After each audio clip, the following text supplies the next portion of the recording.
Aku diusir saat sedang memilih perhiasan yang mau aku beli oleh selingkuhan suami.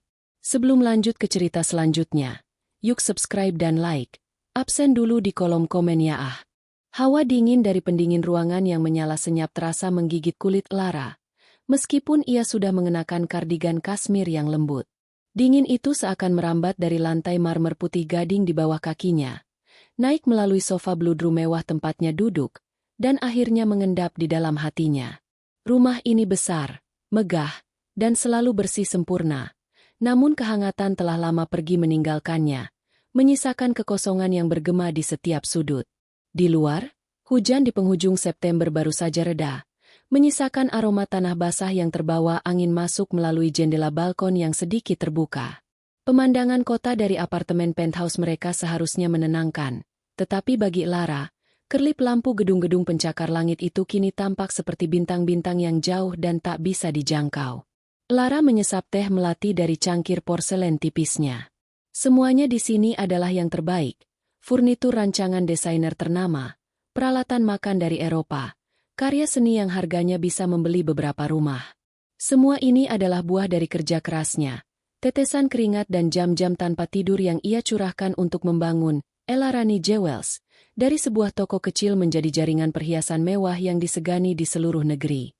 Namun, Arya, suaminya, sepertinya sudah lupa akan hal itu.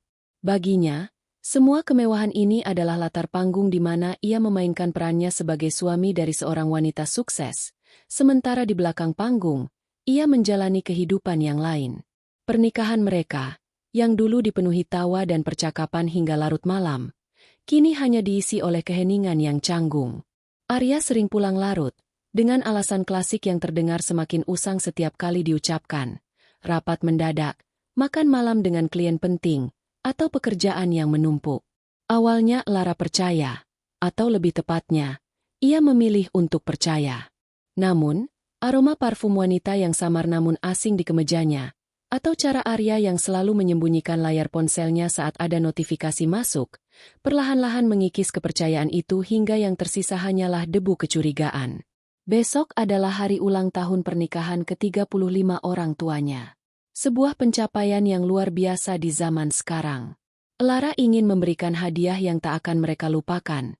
Sesuatu yang melambangkan cinta abadi mereka. Pikirannya langsung tertuju pada koleksi terbaru di tokonya. Bintang Kejora, sebuah rangkaian perhiasan berlian yang terinspirasi dari rasi bintang. Ia bisa saja menelepon manajernya dan meminta beberapa pilihan diantarkan ke rumah. Tetapi sebuah ide lain terlintas di benaknya. Sudah lama ia tidak mengunjungi tokonya sebagai pelanggan biasa. Ia ingin melihat dengan mata kepalanya sendiri bagaimana para stafnya bekerja, bagaimana mereka memperlakukan setiap orang yang masuk, tanpa tahu bahwa sang pemilik sedang mengawasi mereka. Ini adalah kesempatan sempurna. Ia akan datang ke cabang utama di Grand Plaza, pusat perbelanjaan paling mewah di kota. Ia akan mengenakan pakaian yang paling sederhana, mungkin hanya blus linen dan celana panjang biasa, tanpa riasan tebal atau perhiasan yang mencolok. Ia ingin merasakan pengalaman murni sebagai seorang pembeli, dan sekaligus melakukan audit pelayanan secara diam-diam. Sedikit rasa gembira menyelinap di hatinya saat memikirkan rencana kecilnya itu. Sebuah pengalihan dari rasa sepi yang terus menggerogotinya. Sambil merencanakan hari esok, matanya tertuju pada jas kerja Arya yang tergantung di belakang pintu kamar. Suaminya itu pulang dini hari tadi dan langsung tertidur karena kelelahan, bahkan tanpa sempat mengganti pakaiannya dengan benar.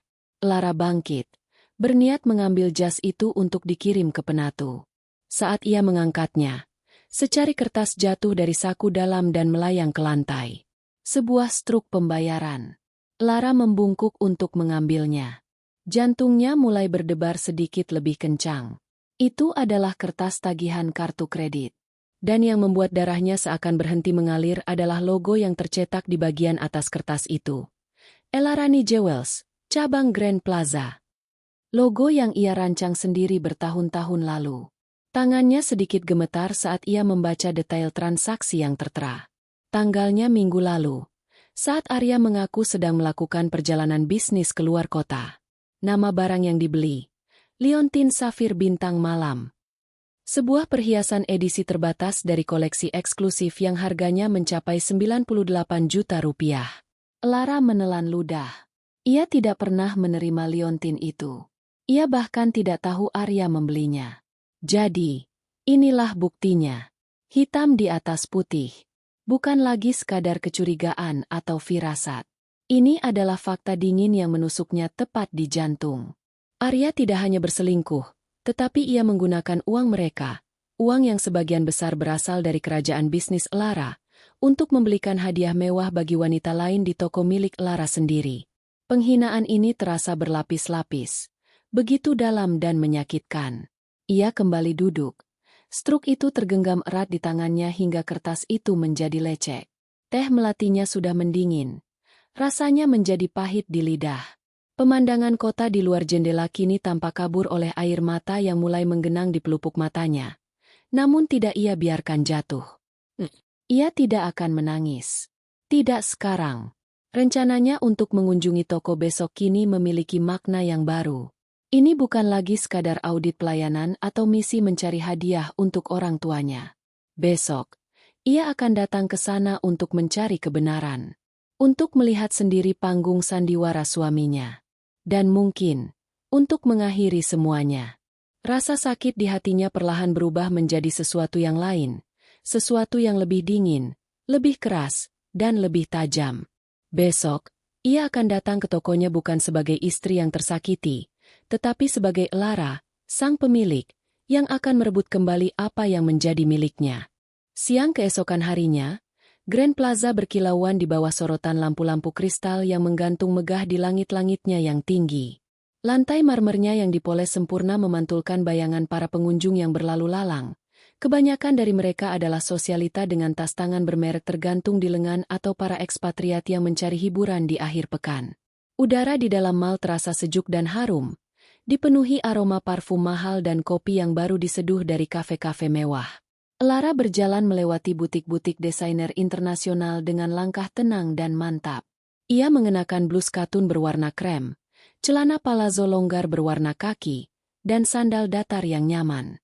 Rambutnya diikat ekor kuda sederhana, dan wajahnya nyaris tanpa riasan, hanya pulasan tipis pelembab bibir.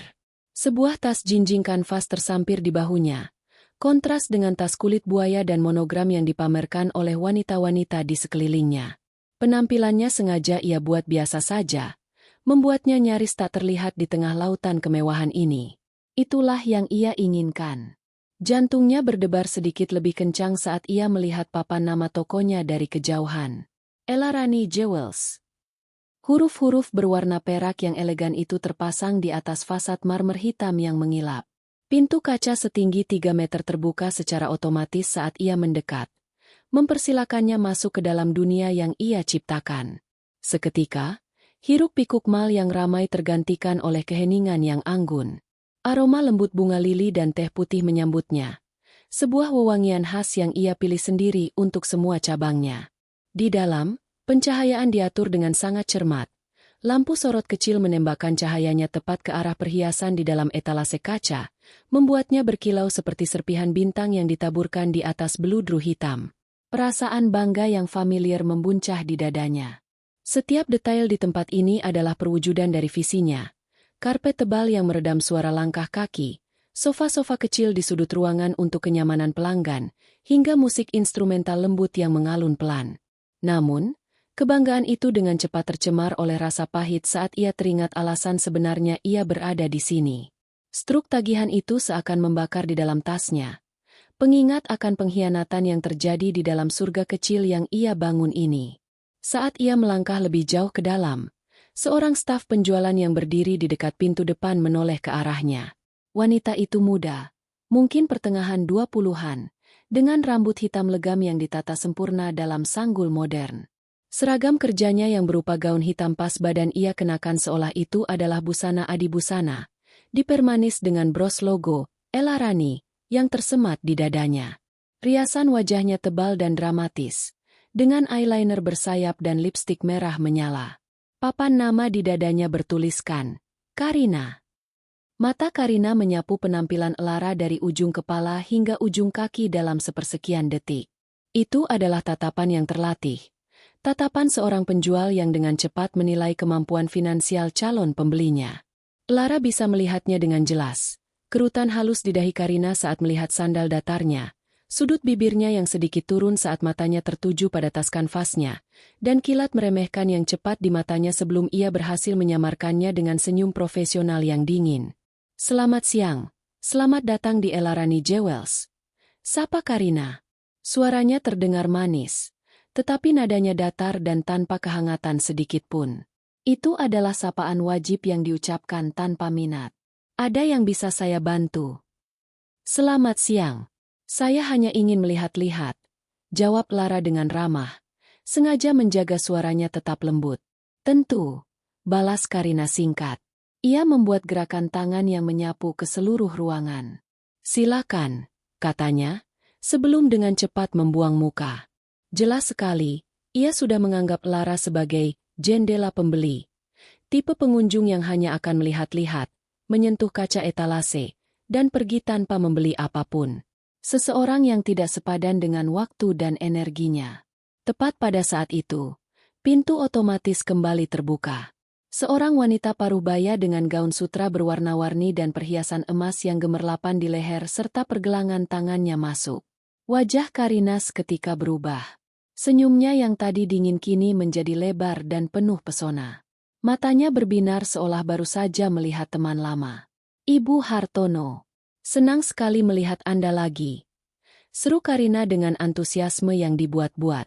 Ia bergegas menghampiri wanita itu, sama sekali mengabaikan keberadaan Lara yang berdiri hanya beberapa meter darinya. "Koleksi musim gugur kami baru saja tiba. Ada beberapa anting rubi yang saya yakin akan sangat cocok dengan ibu." Lara hanya diam mengamati. Ia berdiri di depan etalase yang memajang cincin pertunangan, berpura-pura mengagumi kilaunya, padahal seluruh perhatiannya tertuju pada sandiwara yang dimainkan oleh karyawannya.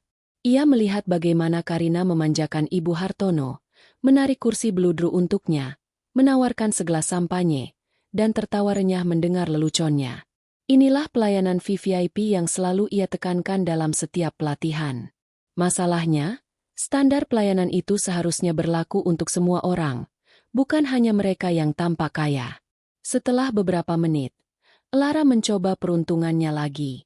Ia berjalan perlahan ke arah etalase utama tempat koleksi-koleksi eksklusif dipajang. Ia berhenti di depan sebuah kalung berlian dari rangkaian Bintang Kejora. Hadiah yang semula ia rencanakan untuk ibunya. "Permisi," panggil Lara dengan sopan saat melihat Karina sedang memiliki jeda sejenak. Karina menoleh, ekspresi kesal tampak jelas di wajahnya sebelum ia sempat menyembunyikannya. Ia berjalan menghampiri Lara dengan langkah yang terasa dipaksakan. "Ya, Bu?" tanyanya. Nadanya tidak sabar. "Bolehkah saya melihat kalung yang ini?" tanya Lara, menunjuk pada perhiasan di dalam etalase. Karina melirik kalung yang ditunjuk Lara, lalu kembali menatap Lara dengan pandangan yang terang-terangan merendahkan. "Oh, yang itu," katanya pelan, seolah berbicara pada dirinya sendiri.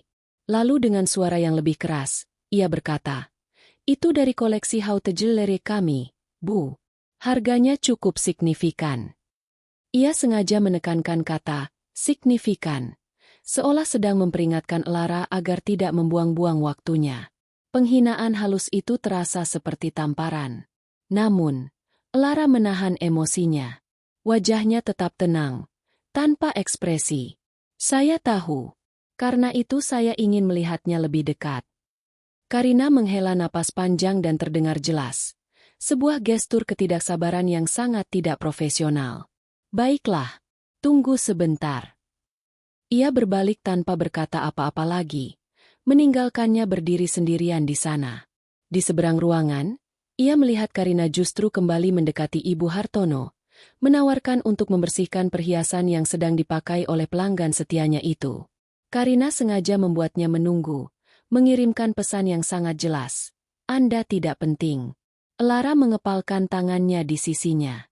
Rasa sakit karena pengkhianatan Arya kini bercampur dengan kekecewaan yang mendalam terhadap budaya kerja yang ia saksikan di tokonya sendiri. Ini bukan lagi hanya tentang suaminya. Ini tentang warisannya, tentang nilai-nilai yang ia tanamkan pada perusahaannya, yang kini sedang diinjak-injak oleh seorang karyawan arogan yang tidak tahu diuntung. Dingin di dalam hatinya kini mulai membeku, berubah menjadi es yang keras dan tajam. Ia akan menunggu. Ia akan memainkan peran ini sampai akhir. 15 menit terasa seperti 1 jam. Lara berdiri diam di depan etalase koleksi Haute Joaillerie. Punggungnya lurus, dagunya sedikit terangkat. Ia telah berubah menjadi patung kesabaran, menyaksikan pertunjukan yang digelar di tokonya sendiri. Dari sudut matanya, ia bisa melihat Karina yang masih sibuk melayani Ibu Hartono. Setiap gerak-geriknya adalah sebuah studi tentang kepalsuan yang sempurna. Tawanya yang renyah terdengar setiap kali Ibu Hartono mengatakan sesuatu yang bahkan tidak lucu. Ia memuji pilihan anting rubi itu seolah-olah anting itu diciptakan khusus untuk sang pelanggan. Ia bahkan menawarkan diri untuk membawakan tas belanjaan Ibu Hartono dari butik lain yang tergeletak di lantai. Pelayanan yang berlebihan, menjilat, dan sepenuhnya didasarkan pada penampilan luar. Lara mengalihkan pandangannya kembali pada kalung di hadapannya. Bintang Kejora. Rangkaian berlian itu memang luar biasa. Sebuah berlian utama berbentuk buah pir, dikelilingi oleh puluhan berlian kecil yang disusun menyerupai galaksi yang berpendar. Itu adalah salah satu desain favoritnya, terinspirasi dari malam ketika ayahnya pertama kali melamar ibunya di bawah langit yang penuh bintang. Setiap perhiasan di tokonya memiliki cerita, sebuah filosofi tentang cinta dan keabadian. Melihat bagaimana karyawannya sendiri merendahkan nilai-nilai itu dengan perlakuan diskriminatif membuat hatinya terasa perih. Ini bukan lagi sekadar masalah pribadi antara dirinya dan Arya. Ini adalah serangan terhadap jiwanya, terhadap hasil karyanya. Akhirnya, transaksi Ibu Hartono selesai. Karina mengantarnya sampai ke pintu, membungkuk dalam-dalam seolah mengantar seorang ratu. Ketika ia berbalik dan melihat Lara masih berdiri di tempat yang sama, raut wajahnya yang tadi penuh senyum langsung menghilang, digantikan oleh kekesalan yang tak ditutup-tutupi. Ia berjalan menghampiri Lara dengan langkah berat. Sepatu hak tingginya berketuk di lantai marmer dengan irama yang tidak sabar. "Masih di sini, Bu?" tanya Karina. Kali ini bahkan tanpa mencoba bersikap sopan. Nada suaranya menyiratkan bahwa Lara adalah gangguan. Lalat yang mengganggu di sebuah pesta mewah. "Ya," jawab Lara singkat. Suaranya tetap tenang. "Saya masih menunggu untuk melihat kalung itu." Ia kembali menunjuk pada Bintang Kejora. Karina menyandarkan pinggulnya di meja etalase, menyilangkan lengannya di dada, sebuah postur yang penuh dengan arogansi. Ia memandang Lara dari atas ke bawah sekali lagi, seolah berharap penampilan sederhana Lara akan berubah menjadi gaun malam rancangan desainer jika ia melihatnya cukup lama. "Begini ya, Bu." Karina memulai dengan nada menggurui, seolah sedang berbicara pada anak kecil yang tidak mengerti apa-apa. "Seperti yang saya bilang tadi, barang-barang di etalase ini berbeda. Ini adalah masterpiece kami. Proses untuk menunjukkannya saja butuh 2 staf senior dan otorisasi dari manajer. Kami tidak bisa sembarangan mengeluarkannya untuk semua orang yang hanya ingin melihat." Kata-kata itu sengaja dirancang untuk menusuk, untuk membuat Lara merasa kecil, tidak pantas, dan miskin. Beberapa pelanggan lain yang berada di dekat situ mulai melirik arah mereka, tertarik oleh nada bicara Karina yang semakin meninggi. Rasa malu mulai menjalari udara di sekitar Lara, tetapi bukan rasa malu untuk dirinya sendiri. Ia malu untuk Karina, malu untuk tokonya. "Saya tidak, hanya ingin melihat," balas Lara. Matanya menatap lurus ke mata Karina, tidak berkedip. "Saya ingin membelinya." Sebuah tawa kecil yang sinis lolos dari bibir merah Karina. Tawa itu tidak keras, tetapi terdengar sangat menghina. Ia bahkan tidak berusaha menyembunyikannya. "Membelinya?" ulangnya, seolah itu adalah lelucon paling lucu yang pernah ia dengar. Ia kemudian membungkukkan badannya sedikit, mendekatkan wajahnya ke Lara seolah akan membisikkan sebuah rahasia. Namun suaranya sengaja ia keraskan agar orang-orang di sekitar bisa mendengarnya. "Maaf, Bu, koleksi itu hanya untuk klien VVIP kami. Mungkin Ibu bisa lihat-lihat di etalase depan saja? Di sana ada beberapa liontin perak yang cantik."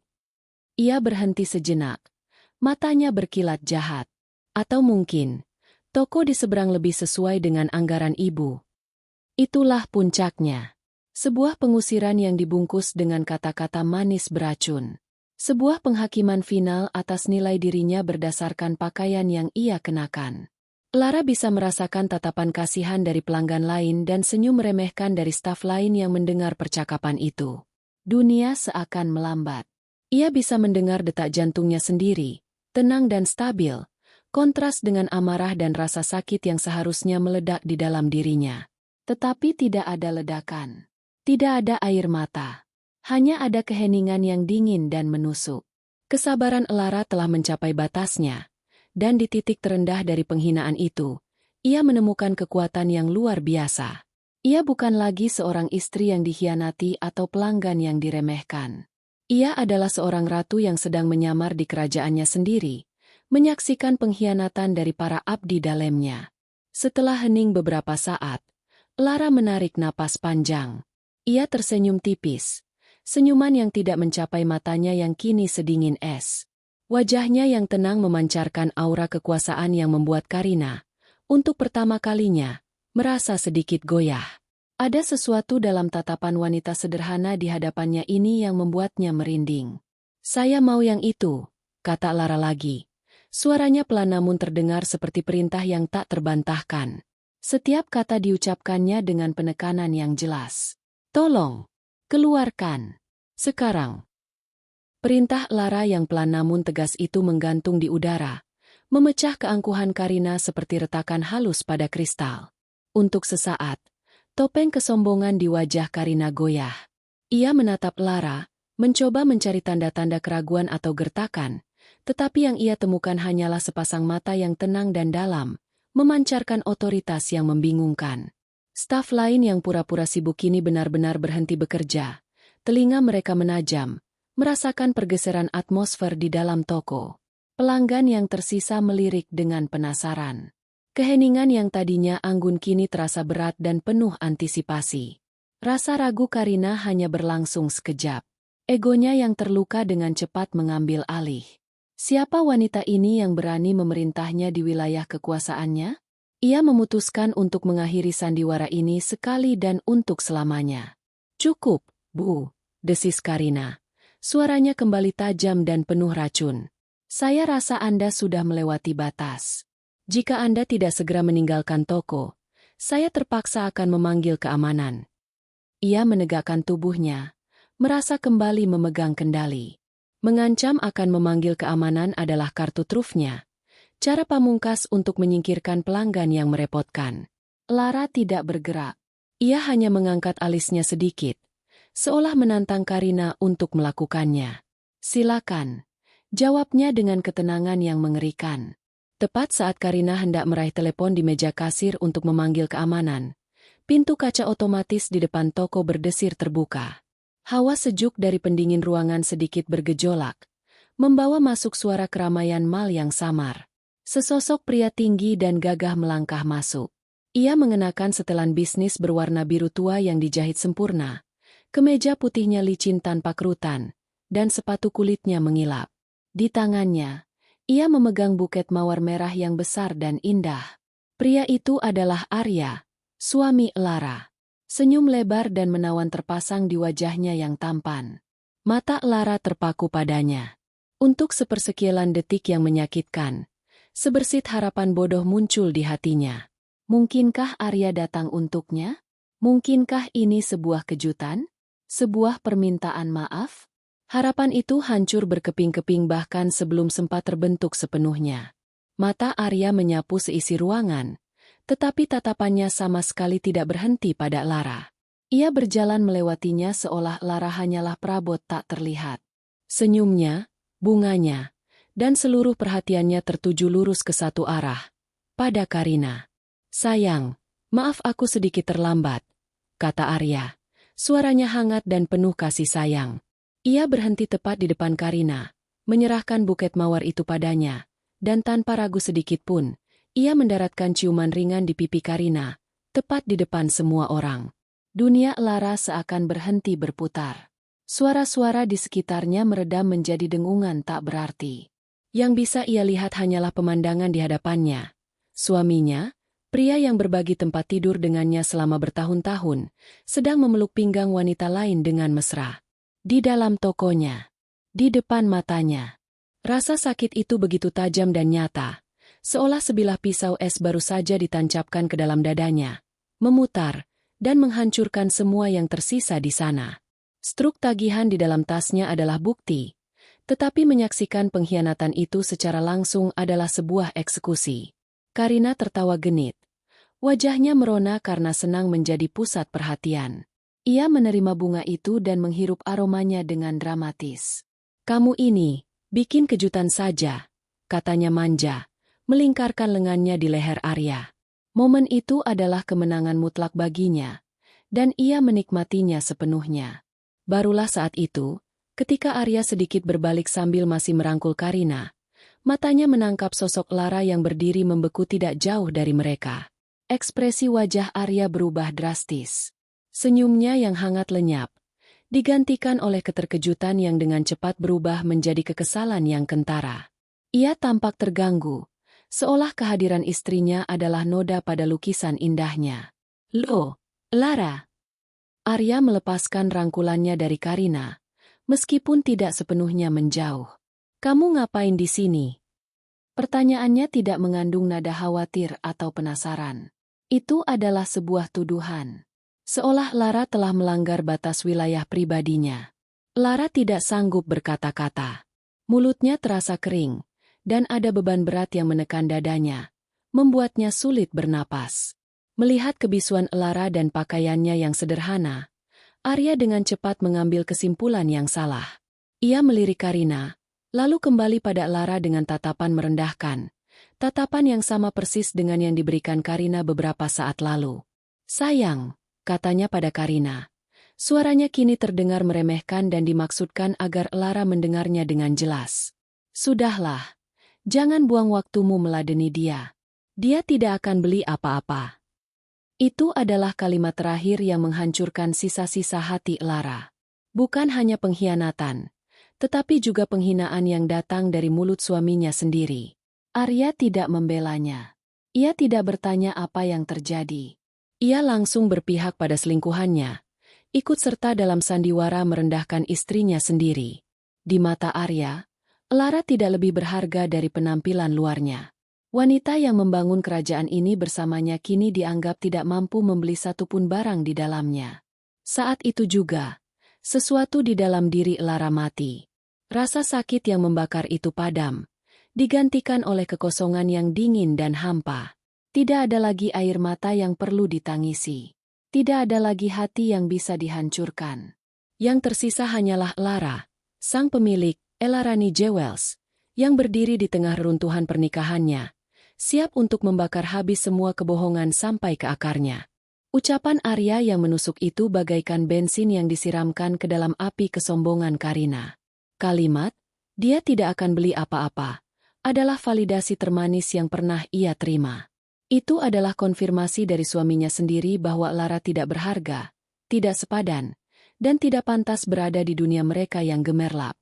Di panggung sandiwara yang ia ciptakan di tengah toko mewah ini, Karina merasa dirinya adalah sang primadona, dan Arya adalah pangeran yang datang untuk menyelamatkannya dari gangguan seorang figuran tak diundang.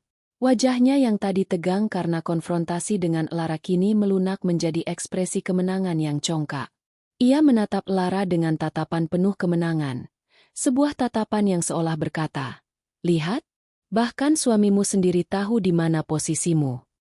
Kemudian, ia memalingkan wajahnya dari Lara seolah Lara hanyalah debu yang tak perlu disingkirkan, dan kembali memusatkan seluruh perhatiannya pada Arya. Ia menempelkan tubuhnya lebih dekat. Satu tangannya dengan sengaja mengelus dada bidang Arya, menandai teritorinya di depan umum. "Sudah, jangan pikirkan dia, sayang," bisik Karina dengan suara manja yang dibuat-buat, namun cukup keras agar semua orang mendengarnya. Orang-orang seperti itu kadang-kadang suka tersesat masuk ke tempat yang bukan levelnya. Anggap saja hiburan. Bagi Karina, ini adalah momen pembuktian. Ia tidak hanya ingin merebut Arya dari Lara, Ia ingin menghancurkan Lara sepenuhnya. Ia ingin Arya melihatnya sebagai wanita yang kuat, sukses, dan berkuasa, antitesis dari istri rumahan yang sederhana dan membosankan. Merasa di atas angin dengan dukungan penuh dari Arya, sebuah ide gila dan impulsif terlintas di benaknya. Ini adalah kesempatan emas untuk mengukuhkan citranya di mata Arya, untuk mengikat pria itu lebih erat dengan jaring kebohongannya. Ia tertawa kecil, sebuah tawa yang dirancang untuk terdengar anggun dan penuh kuasa. Sambil masih bergelayut manja di lengan Arya, ia memberi isyarat dengan dagunya ke sekeliling mereka. Jangan biarkan dia merusak suasana hatimu. Ingat, kamu sedang berada di kerajaan aku sekarang. Arya menatapnya dengan alis terangkat, sedikit bingung namun terpesona. Kerajaanmu. Karina tersenyum misterius. Ia tidak perlu mengaku secara gamblang. Sugesti jauh lebih elegan. Aku mungkin hanya seorang sales advisor di kartu namaku, tapi di sini, aku yang memegang kendali, katanya, matanya berkeliling seolah sedang menginspeksi wilayah kekuasaannya. Para staf mendengarkanku. Manajer menghargaiku. Anggap saja tempat ini tidak akan berjalan tanpa sentuhan emasku. Kebohongan itu meluncur dari bibirnya dengan begitu mudah, begitu alami. Ia telah mengatakannya berkali-kali dalam fantasinya, dan kini mengucapkannya di depan Arya terasa begitu nyata dan memabukkan. Arya, yang selalu terkesan oleh penampilan luar dan simbol-simbol kesuksesan, menelan kebohongan itu mentah-mentah. Matanya melebar penuh kekaguman. Tentu saja, ini menjelaskan segalanya. Mengapa Karina selalu bisa mendapatkan perhiasan terbaru? Mengapa ia tampak begitu berkuasa dan percaya diri? Di benak Arya, Karina bukan lagi sekadar selingkuhan yang cantik, tetapi seorang wanita karir yang hebat dan pemilik bisnis yang sukses secara diam-diam. Kekagumannya berubah menjadi rasa hormat. Untuk menyempurnakan ilusinya, Karina menarik tangan Arya menuju etalase jam tangan pria paling mewah. Di sana, terpasang sebuah jam tangan kronograf edisi terbatas dari Swiss, bertatahkan safir biru di sekeliling bingkainya. Harganya setara dengan sebuah mobil mewah. Lihat yang ini, kata Karina. Suaranya berbisik penuh konspirasi. Aku tahu kamu sudah mengincarnya sejak lama. Ia memberi isyarat pada salah satu staf junior yang sejak tadi menonton dengan wajah pucat. Rina, tolong keluarkan jam tangan Patek Philippe seri 7118 untuk Tuan Arya. Staf bernama Rina itu ragu-ragu, melirik sekilas ke arah Lara yang berdiri diam tak bergerak, lalu kembali ke Karina dengan tatapan takut. Namun, tatapan tajam dari Karina membuatnya bergegas mengambil kunci dan membuka etalase dengan tangan sedikit gemetar. Setelah jam tangan itu berada di tangan Arya, Karina melanjutkan pertunjukannya. Harganya memang selangit, tapi untukmu. Ia berhenti, tersenyum licik. Anggap saja hadiah dariku. Aku akan mengaturnya. Cukup bayar pajaknya saja sebagai formalitas. Rahang Arya nyaris jatuh. Ia menatap jam tangan di pergelangan tangannya, lalu kembali ke Karina dengan tatapan tak percaya. Ini adalah puncak dari semua fantasinya. Seorang wanita cantik, sukses, dan berkuasa yang memujanya dan siap memberikan dunia kepadanya. Ia melirik sekilas ke arah Lara, dan yang ia rasakan hanyalah rasa kasihan yang bercampur dengan penghinaan. Istrinya bahkan tidak mampu membeli kalung murahan. Sementara kekasihnya baru saja akan menghadiahinya sebuah jam tangan seharga ratusan juta rupiah. Ia merasa telah membuat pilihan yang tepat. Selama drama itu berlangsung, Lara tidak mengatakan sepatah kata pun. Ia hanya berdiri di sana, menjadi penonton bisu. Rasa sakit di hatinya telah menguap, tergantikan oleh sesuatu yang lain, sesuatu yang dingin, tajam, dan sangat fokus. Ia mengamati kebohongan Karina yang semakin menjadi-jadi. Ia melihat kekaguman bodoh di wajah suaminya. Ia merasakan ketakutan dari stafnya yang lain. Dan kemudian, di puncak penghinaan tertinggi itu, di tengah kemenangan semu Karina dan Arya, sebuah senyum tipis terukir di bibir Lara. Itu bukan senyum kebahagiaan atau kesedihan. Itu adalah senyum yang mengerikan dalam ketenangannya. Senyum seseorang yang baru saja kehilangan segalanya, dan karena itu, tidak takut lagi pada apapun. Senyum seorang ratu yang telah selesai mengamati para pengkhianat di istananya dan kini siap menjatuhkan vonis. Senyum itu tidak mencapai matanya, yang kini berkilat dengan cahaya yang berbahaya, memantulkan kilau berlian di sekelilingnya. Momen itu adalah titik balik. Kesabarannya telah habis. Topeng wanita lembut dan istri yang tersakiti telah ia tanggalkan. Yang tersisa hanyalah Lara, sang pemilik, sang pendiri, sang hakim. Karina dan Arya, yang terlalu sibuk dengan dunia ilusi mereka, sama sekali tidak menyadari arti dari senyuman kecil itu. Bagi mereka, itu mungkin senyum kekalahan. Mereka tidak tahu bahwa itu adalah genderang perang yang baru saja ditabuh. Senyum tipis di bibir Lara adalah sebuah proklamasi tanpa suara. Itu adalah bendera yang dikibarkan di atas puing-puing kesabarannya, menandakan bahwa wilayah itu kini telah direbut kembali oleh pemilik sahnya. Arya dan Karina, yang masih terbuai dalam kemenangan palsu mereka, sama sekali tidak menyadari makna di balik senyuman itu. Bagi mereka, itu adalah senyum pasrah dari seorang wanita yang kalah.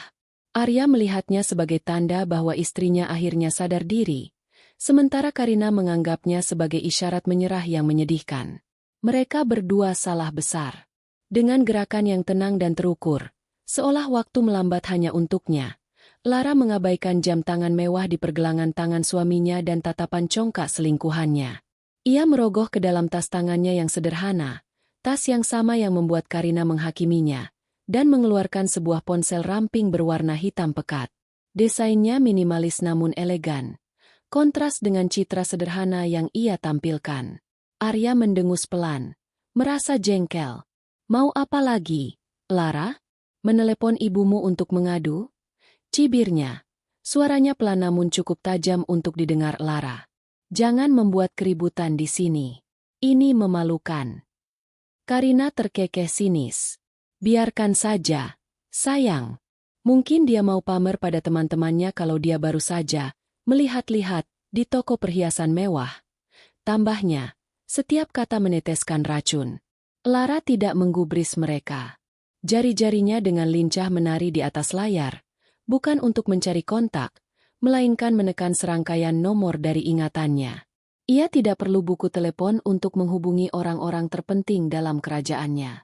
Pandangannya lurus ke depan, melewati Arya dan Karina, menembus dinding kaca toko dan menatap kehampaan yang jauh. Wajahnya yang tadi terluka kini berubah menjadi topeng baja yang dingin dan tanpa emosi. Panggilan itu tersambung pada dering pertama. Selamat siang, dengan Budi.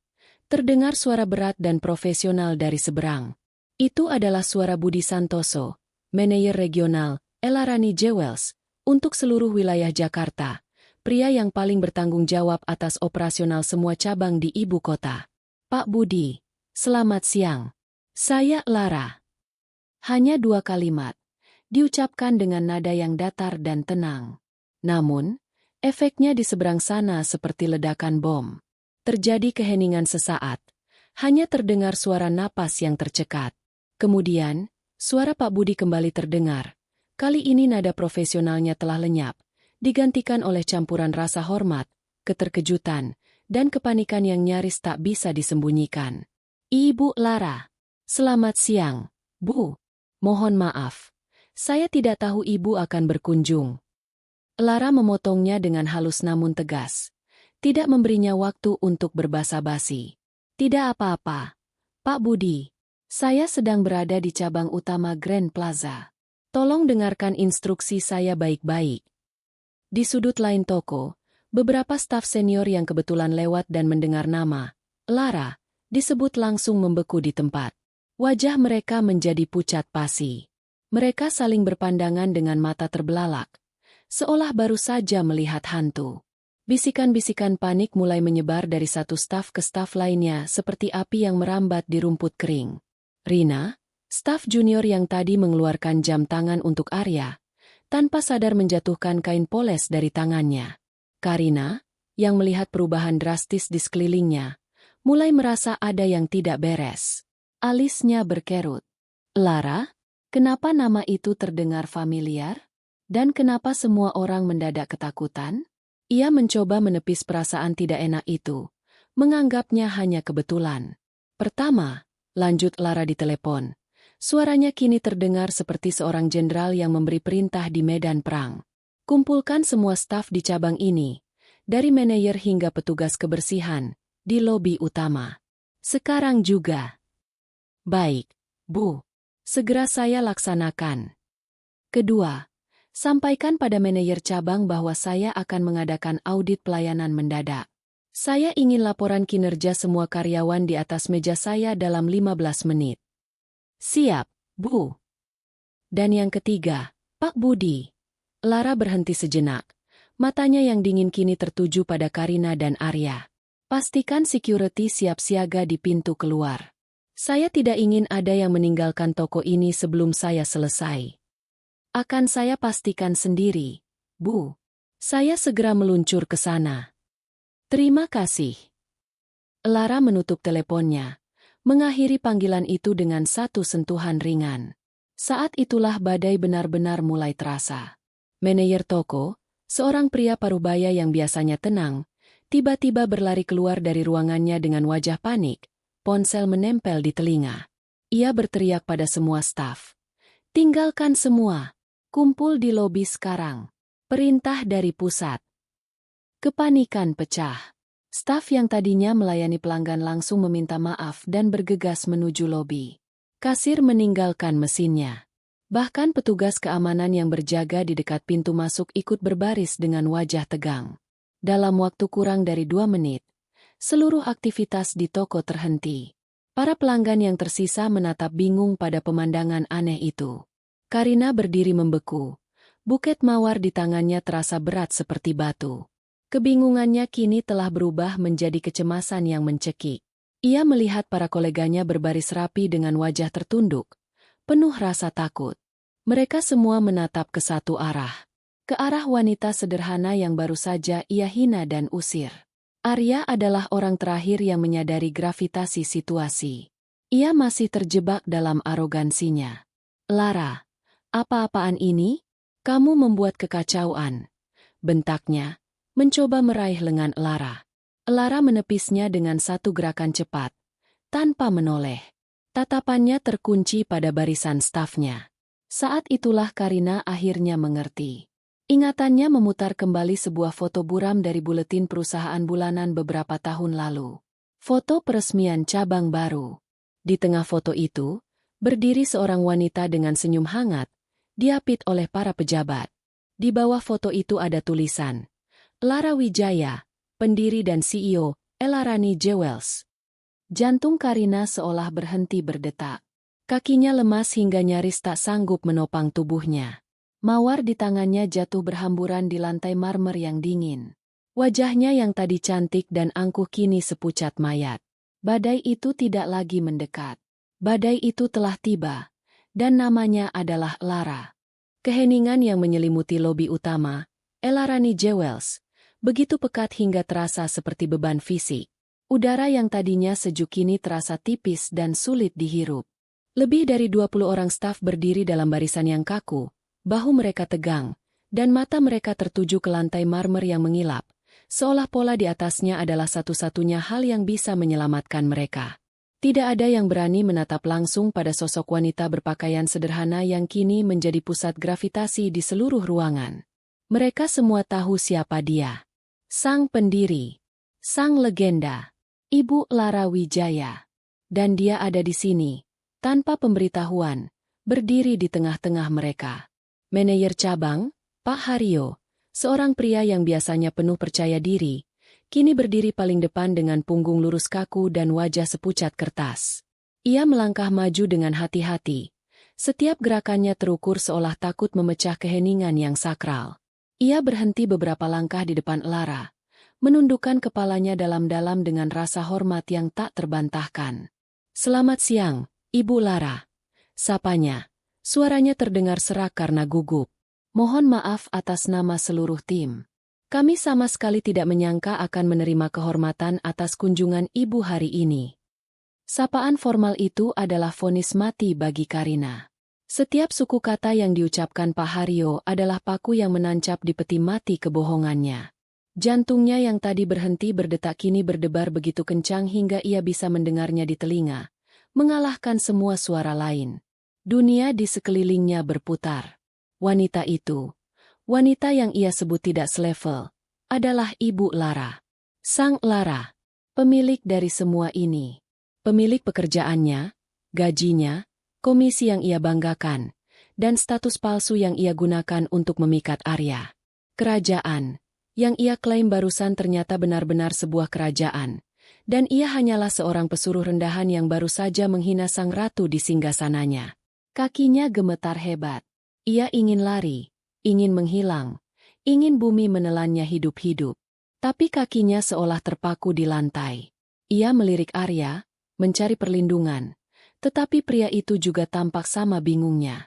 Arya menatap pemandangan di depannya dengan ketidakpercayaan mutlak. Lara? Ibu Lara? Manajer cabang yang angkuh ini menunduk di hadapan istrinya? Ini pasti semacam lelucon. Sandiwara. Mungkin Lara mengenal manajer ini dari suatu tempat? Mungkin ini semua salah paham? Egonya, yang telah terbiasa memandang Lara sebagai sosok yang dependen dan tidak berarti, menolak untuk memproses kenyataan. Hario, kan? Kata Arya. Melangkah maju dengan angkuh, mencoba mengambil alih situasi. Ada apa ini? Kenapa semua orang berhenti bekerja? Istri saya ini sepertinya sedang tidak enak badan. Mungkin dia. Diam, Arya. Suara Lara memotong ucapan Arya. Dingin, tajam, dan penuh otoritas yang tak pernah Arya dengar sebelumnya. Itu bukan suara istrinya. Itu adalah suara seorang CEO. Arya langsung terdiam. Mulutnya sedikit terbuka karena syok. Lara mengabaikan suaminya dan berjalan perlahan ke tengah ruangan. Tatapannya menyapu seluruh stafnya yang menunduk. Sepatunya yang bersol datar nyaris tidak mengeluarkan suara. Namun setiap langkahnya terasa seperti dentuman genderang. Ia berhenti tepat di tengah, membiarkan keheningan kembali membangun ketegangan. Terima kasih sudah berkumpul, ucapnya. Suaranya tenang namun bergema di seluruh ruangan. Saya tahu ini mendadak. Tapi seperti yang Pak Budi sampaikan, saya sedang mengadakan audit pelayanan. Ia berhenti sejenak, membiarkan kata-katanya meresap. Lalu, matanya yang tajam dan tak kenal ampun itu akhirnya berhenti dan terkunci pada satu target.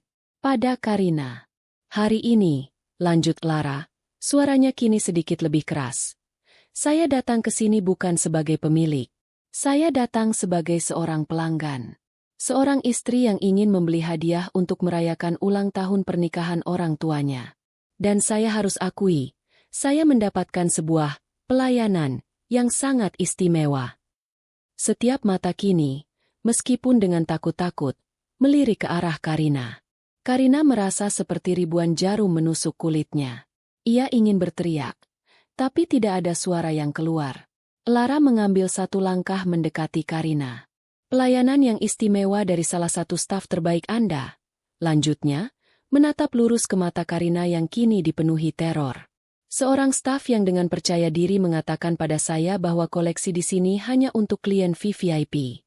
Seorang staf yang menyarankan saya untuk mencari toko lain yang lebih sesuai dengan anggaran saya. Lara menirukan nada sinis Karina dengan sempurna, membuat penghinaan itu terasa 2 kali lebih menyakitkan. Beberapa staf menahan napas. Mereka tidak percaya ada orang yang berani berbuat sebodoh itu. Seorang staf, Lara melanjutkan, suaranya semakin dingin, yang bahkan mengklaim bahwa toko ini adalah kerajaan miliknya. Saat itulah, Lara memalingkan wajahnya dari Karina yang hampir pingsan dan menatap lurus pada suaminya, Arya. Dan kejutan tidak berhenti di situ. Katanya, kini berbicara langsung pada Arya. Namun memastikan semua orang bisa mendengarnya. Saya juga disambut oleh pemandangan yang tak kalah istimewa. Suami saya sendiri datang ke toko ini, bukan untuk menemui saya. Mata Lara berkilat berbahaya. Dia datang membawa bunga, memeluk, dan mencium seorang wanita di depan umum. Wanita yang sama yang baru saja menghina istrinya. Wanita yang sama yang ia dukung dengan mengatakan bahwa istrinya tidak akan sanggup membeli apapun di sini. Dunia Arya runtuh seketika. Kebingungannya lenyap.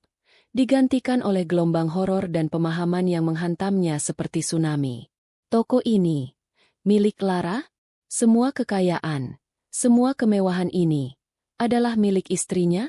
Wanita yang ia anggap hanya mengurus rumah ternyata adalah seorang ratu bisnis? Semua kebohongan Karina, semua bualannya, kini terurai di depan matanya sebagai tipu daya yang menyedihkan. Dan ia telah berpihak pada penipu itu, dan ikut menghina istrinya sendiri di dalam istananya. Semua kedok telah terbuka. Perselingkuhan, kebohongan, kesombongan, dan pengkhianatan. Semuanya kini telanjang di bawah cahaya lampu kristal yang gemerlap, disaksikan oleh lebih dari 20 pasang mata. Tidak ada lagi tempat untuk bersembunyi. Ruangan itu terasa hampa udara. Setiap kata yang diucapkan Lara menggantung di udara seperti bilah-bilah es, menciptakan keheningan yang lebih menusuk daripada teriakan manapun. Pengakuan ganda, perselingkuhan suaminya dan kebohongan besar karyawannya, telah dilontarkan ke tengah-tengah ruangan, dan kini semua orang hanya bisa menatap pecahan-pecahan kebenaran yang berserakan di lantai marmer. Bagi Karina, dunia telah berakhir. Warna terkuras dari wajahnya, meninggalkannya dengan topeng pucat pasi yang mengerikan. Lututnya tak lagi sanggup menahan beban tubuhnya yang kini terasa ribuan kali lebih berat oleh rasa malu. Ia jatuh berlutut dengan suara debuman yang pelan namun terdengar jelas di tengah kesunyian. Buket mawar yang tadi ia jatuhkan kini terinjak oleh kakinya sendiri. Kelopaknya yang merah cerah menjadi simbol kehancuran cintanya yang palsu. Ia menatap Lara, bukan lagi dengan kesombongan, tetapi dengan tatapan seekor hewan yang terpojok, memohon belas kasihan yang ia tahu tidak akan pernah datang.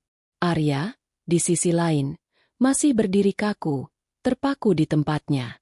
Otaknya berusaha keras memproses realitas baru yang menghantamnya. Lara, istrinya yang pendiam, yang selalu ia anggap berada di bawah bayang-bayangnya, ternyata adalah matahari itu sendiri. Semua ini, kemewahan, kekuasaan, bisnis bernilai miliaran, adalah miliknya. Dan ia, Arya, baru saja berdiri di pusat kerajaan istrinya, menggandeng wanita lain, dan dengan bodohnya ikut merendahkan sang ratu. Rasa ngeri yang dingin merayap di tulang punggungnya, bukan hanya karena perselingkuhannya terbongkar, tetapi karena kesadaran betapa kecil dan bodohnya ia selama ini. Lara membiarkan momen itu berlangsung beberapa detik lebih lama, membiarkan bobot kebenaran menekan setiap orang di ruangan itu. Ia adalah seorang ahli strategi yang sabar. Ia tidak terburu-buru. Ia ingin mereka merasakan setiap ons dari konsekuensi perbuatan mereka. Kemudian, ia melangkah maju, sepatunya yang sederhana mengetuk lantai dengan irama yang mantap dan mematikan. Ia berhenti tepat di depan Karina yang kini bersimpuh di kakinya. Ia tidak menatapnya dengan amarah yang meledak-ledak, melainkan dengan ketenangan yang jauh lebih menakutkan. Ketenangan seorang hakim yang akan membacakan putusan. Karina, panggil Lara. Suaranya terdengar jelas dan tanpa getaran. Berdiri. Perintah itu bukanlah sebuah permintaan. Itu adalah titah. Dengan gemetar, Karina mencoba untuk bangkit, dibantu oleh salah satu rekan kerjanya yang menatapnya dengan iba. Setelah Karina berdiri, meskipun dengan kaki yang goyah, Lara menatap lurus ke matanya. Tadi Anda mengatakan sesuatu yang menarik. Anda bilang, toko ini adalah kerajaan Anda. Benar begitu? Karina hanya bisa menggelengkan kepalanya dengan panik. Air mata mulai mengalir deras di pipinya. Tidak, Ibu, saya mohon maaf, saya hanya... Ia tidak bisa menyelesaikan kalimatnya. Suaranya tercekat oleh isak tangis yang tak tertahankan. Oh, tapi Anda mengatakannya dengan sangat percaya diri, lanjut Lara, nadanya tanpa ampun. Anda bahkan begitu murah hati hingga akan memberikan salah satu koleksi termahal kami sebagai hadiah. Seolah-olah Anda memiliki kuasa untuk melakukannya. Lara melirik jam tangan yang masih melingkar di pergelangan tangan Arya, yang kini terasa seperti borgol yang membakar kulit. Lara kemudian memalingkan wajahnya dari Karina dan menatap seluruh stafnya. Dengar semuanya. Elarani Jewels dibangun di atas 3 pilar: keindahan, kejujuran, dan integritas. Setiap perhiasan yang kita jual bukan hanya sekadar batu dan logam. Itu adalah simbol kepercayaan. Simbol momen-momen berharga dalam hidup pelanggan kita. Ia kembali menatap Karina. Matanya menyipit. Hari ini, karyawan ini telah mencoreng ketiga pilar tersebut. Dia telah menunjukkan keburukan sifatnya. Dia telah berbohong. Dan dia sama sekali tidak memiliki integritas. Dia tidak hanya menipu seorang pelanggan. Dia menipu kekasih gelapnya dengan ilusi kekuasaan. Dan yang terpenting, dia telah mengkhianati kepercayaan yang diberikan perusahaan ini kepadanya. Setiap kata adalah pukulan telak. Lara tidak hanya memecat Karina. Ia membongkar seluruh kepribadian palsunya di depan semua orang yang mengenalnya. "Ibu, tolong, beri saya kesempatan lagi," isak Karina, mengatupkan kedua tangannya. "Saya berjanji akan berubah. Saya butuh pekerjaan ini." Kesempatan. Lara tersenyum tipis. Senyum yang sama sekali tidak mengandung kehangatan. Kesempatanmu sudah habis saat kau memutuskan untuk merendahkan orang lain demi meninggikan dirimu sendiri. Kesempatanmu lenyap saat kau menjalin hubungan dengan suami orang lain. Dan kesempatanmu terbakar habis saat kau melakukannya di dalam rumahku. Lara mengambil jeda, sebelum akhirnya menjatuhkan vonis finalnya. "Atas nama Elarani Jewels, perusahaan yang saya dirikan dengan darah, keringat, dan air mata saya, mulai detik ini juga, Karina Astuti, Anda dipecat." Suara Lara begitu tegas hingga tidak menyisakan ruang untuk negosiasi. "Ambil barang-barang pribadi Anda dari loker. Anda akan dikawal oleh keamanan. Pastikan Anda menyerahkan kartu akses dan seragam Anda sebelum meninggalkan gedung ini. Anda tidak pantas lagi menjual satupun perhiasan yang melambangkan keindahan dan kejujuran." Setelah menjatuhkan hukuman pada Karina, Lara berbalik menghadap Arya. Wajah suaminya kini dipenuhi penyesalan dan ketakutan. Untuk pertama kalinya, Arya melihat Lara sebagai sosok yang asing dan begitu berkuasa. "Lara, sayang, aku bersumpah tidak tahu semua ini milikmu," katanya, suaranya bergetar. "Aku bisa jelaskan. Wanita ini menipuku." Lara menatapnya dengan tatapan lelah. Bukan lagi tatapan seorang istri yang tersakiti, melainkan tatapan seseorang yang melihat orang asing yang menyedihkan. "Tidak ada yang perlu dijelaskan, Arya," jawabnya dengan suara datar. "Aku sudah melihat semua yang perlu aku lihat. Semuanya sudah sangat jelas." Ia melambaikan tangannya ke sekeliling mereka, ke arah etalase berlian yang berkilauan.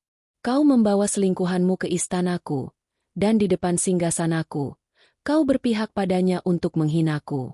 Tidak ada pengkhianatan yang lebih besar dari itu." Ia melangkah mendekat, begitu dekat hingga Arya bisa melihat pantulan dirinya yang hancur di mata Lara yang dingin. "Anggap saja pernikahan kita berakhir di sini. Hari ini, di dalam toko milikku." Kalimat terakhir itu adalah penutup yang sempurna. Sebuah pernyataan bahwa Lara adalah pemenangnya. Ia tidak hanya mengambil kembali perusahaannya, ia mengambil kembali hidupnya, di atas tanah kekuasaannya sendiri. Lara kemudian memberi isyarat kepada dua petugas keamanan yang sejak tadi berdiri tegap di dekat pintu. Mereka segera mendekat dan berdiri di sisi Karina. Wajah Karina hancur. Ini adalah akhir dari segalanya. Dipecat, dipermalukan, dan ditinggalkan oleh pria yang ia pikir akan menjadi tiketnya menuju kehidupan mewah. Semuanya lenyap dalam sekejap. Kata-kata terakhir Lara, "Anggap saja pernikahan kita berakhir di sini," tidak diucapkan dengan amarah atau isak tangis. Kata-kata itu diucapkan dengan ketenangan absolut seorang ratu yang menandatangani dekret pengasingan. Bagi Arya, kalimat itu lebih menghancurkan daripada badai manapun. Itu adalah sebuah titik. Sebuah akhir yang tak bisa dinegosiasikan. Dunia Arya tidak lagi berputar.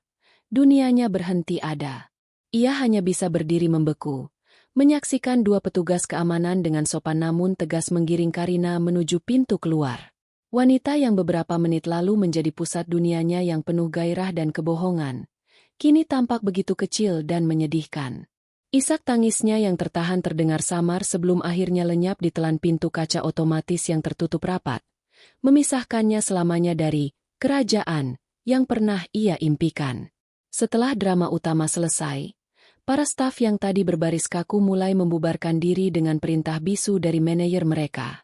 Mereka bergerak dengan efisiensi yang senyap, kembali ke pos masing-masing, berusaha keras untuk tidak menatap Arya. Bagi mereka, ia bukan lagi siapa-siapa. Ia adalah hantu dari masa lalu pemilik mereka. Sebuah anomali memalukan yang harus segera dilupakan. Keberadaannya diabaikan sepenuhnya. Dan pengabaian itu terasa lebih menusuk daripada tatapan menghina manapun. Arya ditinggalkan sendirian di tengah lobi yang luas. Dikelilingi oleh kilauan berlian dan emas yang tak terhingga. Kilau yang sama yang selalu ia dambakan. Yang ia pikir bisa ia raih melalui jalan pintas bersama Karina. Sekarang, kilau itu terasa mengejeknya. Setiap fasad permata memantulkan bayangan dirinya. Seorang pria bodoh yang dibutakan oleh kesombongan. Realita menamparnya dengan kekuatan brutal. Toko ini, Elarani Jewels, adalah milik Lara, istrinya. Wanita yang selama ini ia anggap sebagai pelengkap hidupnya yang membosankan. Wanita yang paginya diisi dengan menyiapkan sarapan dan menyiram tanaman. Wanita yang pakaiannya selalu sederhana, yang tidak pernah meminta perhiasan mahal, yang senyumnya selalu lembut dan sabar. Bagaimana ia bisa sebodoh ini? Kepingan-kepingan memori berhamburan di benaknya. Kini tersusun ulang dalam sebuah mosaik kebenaran yang mengerikan. Percakapan-percakapan singkat di meja makan. "Bagaimana pekerjaanmu, Mas?" tanya Lara suatu malam. "Ah, kamu tidak akan mengerti. Ini urusan besar, deal jutaan dolar." Jawabnya dengan angkuh, meremehkan. Kini ia sadar, saat ia membual tentang jutaan dolar, istrinya mungkin sedang memikirkan transaksi ratusan juta dolar. Penolakan halus Lara saat ia menawari uang belanja lebih. "Tidak usah, Mas. Uangku masih ada." Ia mengira itu adalah bentuk kesederhanaan atau rasa puas diri. Ternyata, itu adalah kemandirian finansial absolut yang skalanya tak pernah ia bayangkan. Uang sakunya hanyalah debu dibandingkan dengan kekayaan istrinya. Ketidaktertarikan Lara pada pesta-pesta sosial kelas atas yang sering ia hadiri. "Kamu di rumah saja, Rah.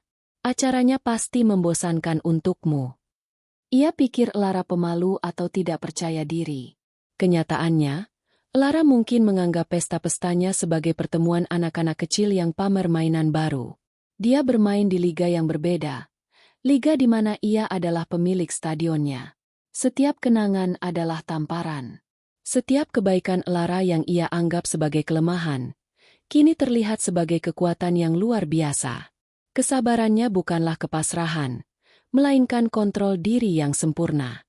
Kesederhanaannya bukanlah kekurangan, melainkan kepercayaan diri yang tak butuh validasi dari barang-barang mewah. Dan ia, Arya, telah mengkhianati wanita itu. Ia menukar emas murni dengan kuningan murahan. Ia meninggalkan istana untuk bermain di gubuk reot. Rasa malu yang membakar menjalari seluruh tubuhnya. Begitu panas hingga ia merasa sulit bernapas. Ia bukan hanya seorang suami yang tidak setia. Ia adalah seorang idiot kosmik. Sebuah dorongan primitif untuk bertahan hidup mengambil alih dirinya. Ia harus memperbaiki ini. Bukan karena cinta. Ia bahkan tidak yakin apa ia masih tahu artinya. Tetapi karena dunianya yang nyaman dan terjamin baru saja direnggut dari bawah kakinya. Rumah yang ia tinggali, mobil yang ia kendarai, gaya hidup yang ia banggakan. Apakah semua itu juga milik Lara? Kemungkinan besar, ya. Dengan langkah-langkah yang terasa berat seperti timah, ia mendekati Lara yang sedang berbicara pelan dengan manajer cabangnya, memberikan beberapa instruksi terakhir. Wajah Lara tenang dan fokus. Seolah insiden tadi hanyalah gangguan kecil dalam jadwalnya yang padat. "Lara," panggil Arya. Suaranya serak dan putus asa. "Sayang, aku." Lara berhenti berbicara dan menoleh padanya. Tatapannya dingin. Tidak ada lagi sisa-sisa kehangatan. Tidak ada lagi jejak cinta atau luka. Yang ada hanya tatapan seorang eksekutif yang menatap bawahannya yang tidak kompeten. Aku minta maaf." Lanjut Arya. Kata-kata itu terasa pahit di lidahnya. "Aku bersumpah. Aku tidak tahu semua ini milikmu." Wanita itu. Karina, dia menipuku. Dia bilang toko ini akan jadi miliknya. Dia berbohong tentang semuanya. Ia mencoba meraih tangan Lara, mencari kelembutan yang dulu selalu ia temukan di sana. Lara menarik tangannya sebelum Arya sempat menyentuhnya. Sebuah penolakan yang cepat dan final. Masalahnya bukan karena kau tidak tahu, Arya. Jawab Lara, suaranya datar dan tanpa emosi. Masalahnya adalah siapa dirimu saat kau berpikir aku tidak punya apa-apa. Kau menunjukkan karakter aslimu. Saat kau mengira aku hanyalah seorang istri biasa yang tak berdaya, kau meremehkanku. Kau berpihak pada wanita lain untuk menghinaku. Kau menikmati saat melihatku direndahkan. Pengetahuan bahwa ini semua milikku tidak akan mengubah fakta itu. Itu hanya mengubah penyesalanmu dari terbongkar menjadi kehilangan segalanya. Setiap kalimat adalah vonis yang tak terbantahkan. Tidak ada celah untuk pembelaan. Beri aku satu kesempatan lagi, Rah, kumohon. Pintanya. Harga dirinya kini hancur berkeping-keping. Lara menatapnya untuk terakhir kalinya. Sebuah tatapan yang panjang dan dalam. Seolah ia sedang melihat menembus semua lapisan kepalsuan Arya hingga ke jiwanya yang kosong. Kesempatan itu diberikan setiap hari selama 10 tahun pernikahan kita, Arya. Dan setiap hari, kau menyia-nyiakannya, katanya pelan. Sekarang, pergilah. Jangan membuat keributan lebih jauh di tempat kerjaku. Dengan itu, Lara berbalik, kembali melanjutkan diskusinya dengan Pak Haryo seolah Arya tidak pernah ada. Itulah akhirnya. Bukan dengan teriakan atau pertengkaran, tetapi dengan pemecatan yang senyap dan dingin. Arya ditinggalkan sendirian, terasing di tengah kerajaan yang seharusnya menjadi miliknya juga. Ia telah diusir dari surga, bukan karena ia berdosa, tetapi karena ia terlalu bodoh untuk menyadari bahwa ia sudah berada di dalamnya. Pintu kaca otomatis, Elarani Jewels, berdesis terbuka, lalu tertutup di belakang punggung Arya dengan kelembutan mekanis yang terasa seperti usiran terakhir. Udara lembab Jakarta yang panas langsung menyergapnya, kontras dengan kesejukan dingin dari ruangan yang baru saja ia tinggalkan. Untuk sesaat, ia hanya berdiri di trotoar, linglung, klakson mobil, deru sepeda motor, dan hiruk-pikuk kehidupan kota yang biasanya menjadi musik latar kehidupannya yang sibuk, kini terdengar asing dan memekakan telinga. Ia menoleh ke belakang, menatap fasad tokonya. Bukan, toko Lara, yang megah. Dari luar, ia bisa melihat para staf kembali bekerja, melayani pelanggan seolah tidak ada drama yang baru saja meledak di dalam. Dunia berjalan terus. Kerajaan Lara tetap berdiri kokoh, tak terpengaruh oleh pengkhianatan kecil yang ia lakukan. Hanya dunianya yang hancur berkeping-keping. Ia kini hanyalah seorang penyusup, orang asing yang diasingkan dari dunianya sendiri. Rasa hampa yang luar biasa melandanya, lebih dalam dari sekadar patah hati. Ini adalah kehancuran identitas. Siapa dirinya tanpa Lara? Tanpa kemudahan dan status yang tanpa sadar ia nikmati darinya? Ia merogoh sakunya, mencari kunci mobil. Lalu ia berhenti. Mobil itu, apakah itu miliknya? Atau milik Lara? Rumah yang akan ia tuju. Apakah ia masih berhak masuk ke sana? Untuk pertama kalinya dalam hidupnya, Arya merasa benar-benar tidak punya tempat. Ia adalah seorang raja palsu yang mahkotanya baru saja direnggut, dibiarkan telanjang di tengah keramaian. Dengan langkah gontai dan tanpa tujuan, ia berjalan menyusuri trotoar, menjauh dari kilau yang tak akan pernah bisa ia sentuh lagi. 3 bulan kemudian, di lantai teratas sebuah gedung pencakar langit di jantung distrik bisnis Jakarta, suasana terasa berbeda. Di sini, udara dipenuhi dengan energi ambisi dan keputusan bernilai miliaran. Ruang rapat Dewan Direksi, Elarani Jewels, didominasi oleh sebuah meja kayu ek panjang yang dipoles mengilap, dikelilingi oleh pria dan wanita berpenampilan terbaik di dunia korporat. Namun, semua mata dan perhatian tertuju pada satu orang yang duduk di ujung meja. Lara Wijaya. Hari ini, tidak ada lagi jejak wanita berpakaian sederhana yang menyamar sebagai pelanggan. Lara mengenakan setelan blazer berwarna krem yang dipotong sempurna, rambutnya ditata rapi, dan wajahnya dirias tipis namun menonjolkan ketegasan di matanya. Ia memancarkan aura otoritas yang tenang. Setiap gerakannya penuh percaya diri. Proposal ekspansi ke pasar Eropa sudah saya setujui, katanya. Suaranya jelas dan mantap. Tim riset telah melakukan pekerjaan luar biasa. London akan menjadi lokasi flagship store pertama kita di luar Asia. Saya ingin desainnya mencerminkan perpaduan antara keanggunan klasik Inggris dengan sentuhan warisan Nusantara kita. Saya percayakan ini pada departemen kreatif. Para kepala departemen mengangguk serempak, mencatat setiap instruksinya. Tidak ada yang berani menyela. Mereka telah melihat sisi lain dari bos mereka yang sabar, seorang pemimpin yang tegas, visioner, dan tidak akan mentolerir kesalahan. Transformasi Elara selama beberapa bulan terakhir menjadi legenda di dalam perusahaan. Ia yang tadinya lebih sering bekerja dari balik layar, kini melangkah maju menjadi wajah dan otak di balik setiap gerakan besar, Elarani Jewels. Setelah rapat selesai dan ruangan menjadi kosong, Lara bangkit dari kursinya dan berjalan menuju jendela besar yang menyuguhkan pemandangan kota dari ketinggian. Langit senja melukis cakrawala dengan warna oranye dan ungu. Kota di bawahnya berkelip seperti hamparan permata. Ini adalah kerajaannya. Kerajaan yang ia bangun sendiri, dari nol. Jemarinya tanpa sadar menyentuh sesuatu yang dingin dan berkilau di lehernya. Di sana, beristirahat dengan anggun di atas kulitnya, adalah kalung berlian, Starlix Serenade. Kalung yang sama yang menjadi saksi bisu hari di mana hidupnya berubah selamanya. Ia tidak membelinya hari itu. Beberapa minggu setelah insiden itu, setelah proses perceraian dengan Arya dimulai dan berjalan dengan cepat, Arya tidak punya kekuatan untuk menawar apapun. Lara kembali ke tokonya. Bukan sebagai pemilik yang sedang menginspeksi, tetapi sebagai seorang wanita yang ingin merayakan dirinya sendiri. Ia meminta kalung itu, membayarnya dengan rekening pribadinya, dan memakainya sendiri. Kalung itu bukan lagi simbol perayaan cinta orang lain. Kalung itu kini menjadi medalinya. Pengingat akan kekuatan yang ia temukan saat ia dihancurkan. Pengingat bahwa ia tidak perlu validasi dari siapapun untuk bersinar. Ponselnya bergetar di atas meja. Sebuah pesan dari pengacaranya.